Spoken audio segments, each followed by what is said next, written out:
Bilang isang debotong mananampalataya sa Diyos, ang patuloy na pagninilay-nilay sa sarili ay dapat na araw-araw kahit oras-oras na pagsasagawa.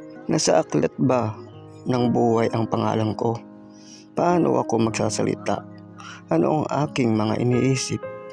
Paano ko tinatrato ang Diyos, ang aking pamilya at ang iba pa? May mali siya ba sa puso ko? Matapat ba ako? At iba pa, huwag maghintay hanggang maging uli na ang lahat para magsisi. Sa araw na iyon, walang pakinabang ang anumang mga pagdadahilan o dahilan. Basahin po natin dito sa 2 Corinto chapter 13 verse 5. Siyasatin ninyo ang inyong sarili kung kayo'y nangasa pananampalataya. Subukin ninyo ang inyong sarili. Hindi baga ninyo nalalaman sa ganang iyong sarili na si Jesucristo ay nasa inyo, maliban na nga kung kayo'y itinakwil na.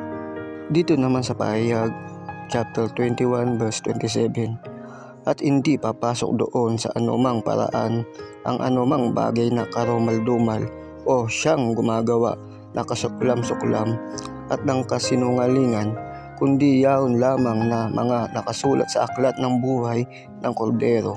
Kaya mga kapatid, tayo po magsisi at bumalik loob na po sa ating Panginoong Diyos para hindi tayo itapon sa dagat-dagatang apoy.